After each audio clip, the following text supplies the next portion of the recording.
आहे आता गावामध्ये परिस्थिती आहे की लोकांची व्यवस्था करायला लागेल. आता रात्रीचं काय पाणी किती वाढेल या पद्धतीला अजून काही कल्पना कशी येते. प्रचंड नुकसान तर आहे.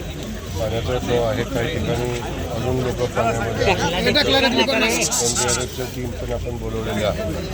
तर त्या अनुषंगानं काही गावं जी आहेत पण मॅडम आता सध्या मुंदरगाव आहे, केवळ आहे, म्हैसगाव आहे. म्हैसगावमध्ये साधारण 100 लोक त्यांची रेस्क्यू करण्याची गरज आहे. पाणी लोक सुरक्षित आहेत पण चारी बाजूने पाणी आहे. या सगळ्या लोकांना सुरक्षित ठिकाणी नेणं हा पहिली प्रायोरिटी आहे. त्या अनुषंगानं आपण प्रशासन ताकदीने काम करायचं प्रयत्न करतो. एनडीआरएफची टीम पण आता पोचते आणि पहिलं प्रायोरिटी आहे की लोकांना सुरक्षित ठिकाणी पोचवणं. त्यानंतर पावसाची परिस्थिती, पाऊस तर सातत्याने पडतो, अजून कंटिन्यू पडतो. पिकाचं नुकसान तर झालं, त्याचं आपण पुढं बघता येईल. पण सगळी पहिली प्राधान्य जे आहे लोकांना सुरक्षित ठिकाणी हलवणं. ज्या पद्धतीने एकीकडे तुम्ही सांगता ही वस्तुस्थिती खरी आहे, परंतु प्राप्त परिस्थितीमध्ये पावसाचं अतिरिक्त झालेलं पाणी हे कुठून तरी सोडायलाच लागणार आहे. ते तिथून येणारच आहे. ते सोडलं नाही तर ते आपोआप येणार आहे. आता परिस्थिती कशामुळे होते, काय होतं याच्यावर आपण पुन्हा चर्चा करणं उचित राहील. आत्ता प्राप्त परिस्थितीमध्ये ज्या अडचणी आहेत लोकांच्या समोरच्या, प्राप्त परिस्थितीमध्ये जी लोकांना मदत अपेक्षित आहे ती पोचणं गरजेचं आहे. लोकांना सुरक्षित ठिकाणी हलवणं आवश्यक आहे आणि त्या दृष्टीने आपण प्रयत्न करू. ओला दुष्काळ सातत्याने शेतकऱ्यांची मागणी होती की ओला दुष्काळ सरकारनं जाहीर करावा आणि कुठेतरी हेक्टरी 8,000ची जी मदतीची निधी आहे ती वाढवण्याची मागणी देखील शेतकरी करतात, कारण तोकडी मदत होती. हे खरं आहे की प्रचंड मोठा पाऊस पडतोय. म्हणजे सातत्याने गेल्या 1 महिन्यापासून आपण बघतोय की पाऊस पडत राहिलेला आहे. शेतकऱ्यांचं खूप मोठं नुकसान झालेलं आहे आणि आत्ता जी परिस्थिती बघतोय आपण की ओला दुष्काळ सदृश परिस्थिती आता दिसते. शेवटी दुष्काळाचे काही नियम आहेत, त्या संदर्भात माननीय मुख्यमंत्री महोदय निर्णय घेतील, मंत्रिमंडळ निर्णय घेईल.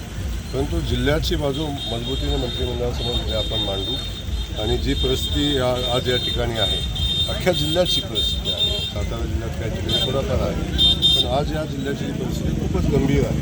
त्यामुळं ही सगळी परिस्थिती इथल्या परिस्थितीची मंत्रिमंडळाला सांगू. मंत्रिमंडळावर माहिती घेतं त्यावेळी उद्या आपण सांगू आणि लोकांची मागणी जी आहे ओला दुष्काळ जाहीर केला पाहिजे या संदर्भातली भूमिका आपण उद्या मंत्रिमंडळासमोर घेऊ. त्याचे काही थोडे निकष असतात, त्या बाकीच्या गोष्टी चेक करता येतील, त्यावर निर्णय घेतात. दादा, सणासुदीचे दिवस आले तर शेतकऱ्यांना आता आर्थिक मदतीची गरज आहे. शासन किती दिवसात मदत करेल? कारण शेतकऱ्यांचा ऐतिहासिक पाऊस पडलेला, रेकॉर्ड ब्रेक आणि प्रचंड नुकसान झालेलं, शेती उठून गेले. बोलताय ते बिलकुल खरं आहे. आज शेतकऱ्यांना तातडीच्या मदतीची गरज आहे आणि पाऊस पडतोय. अजून पंचनामे करण्यासारखी परिस्थितीच निर्माण झालेली नाही. पंचनामा करायला गेलो तरी अजून शेतात पाणी आहे. त्यामुळे पंचनामा करणं सुद्धा आता लोकांना शक्य नाही अशी परिस्थिती आहे. पंचनामा करताना काय सूट मिळेल? पंचनाम्यात तर सूट मिळेल. आता तर सरसकट पंचनाम्याचीच परिस्थिती आता जी आहे. कारण सरसकट पंचनामे करून लोकांना तातडीची मदत कशी देता येईल या संदर्भात आपण उद्या त्याच्यावर चर्चा करू. आज आपण ज्या परिस्थितीत आहे, काही ठिकाणी लोक अडकलेली आहेत, त्या लोकांना पहिल्यांदा सुरक्षित ठिकाणी आणणं आवश्यक आहे आणि त्यासाठी आपण पहिला प्रयत्न करू.